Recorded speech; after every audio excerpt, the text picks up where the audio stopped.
વલસાડ જિલ્લાના પાલડીમાં અપરાધિત ઘટનાને ફરી એકવાર ચકચાર મચાવી છે।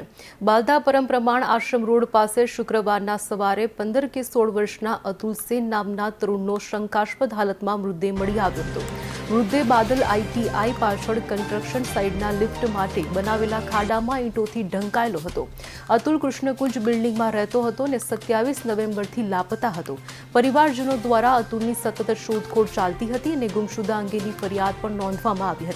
ત્યારે આ દુર્ઘટના સામે આવી હતી, જ્યારે ઘટના સ્થળે પહોંચેલી પોલીસ અને FSL ટીમ તાત્કાલિક તપાસ શરૂ કરી છે, કારણ કે સમગ્ર ઘટનામાં હત્યાની શંકાઓ ઉઠી રહી છે। જે અવાવરું બિલ્ડિંગ છે એ બિલ્ડિંગમાંથી ગ્રાઉન્ડ ફ્લોર ઉપર જે લિફ્ટનું ડક્ટ હોય, અવાવરું બિલ્ડિંગનું લિફ્ટનું ડક્ટ જે તે સમયે બનાવેલું હોય, એ લિફ્ટનું ઓપન ડક્ટ છે, એમાંથી એક શંકાસ્પદ હાલતમાં ડેડ બોડી મળી છે। જે ડેડ બોડી મળી છે એની આઇડેન્ટિટી થઈ ગઈ છે। એક માઇનોર છોકરો છે એની આ ડેડ બોડી છે।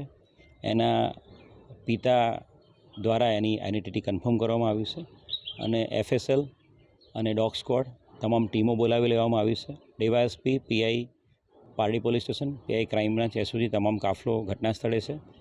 FSLની ટીમ દ્વારા તમામ તપાસ કર્યા બાદ બોડીનું પ્રોપર પોસ્ટમોર્ટમ કરવામાં આવશે અને જે પણ કારણ આવશે એના આધારે આગળ ગુનો દાખલ કરીને તજવીજ હાથ ધરવામાં આવશે।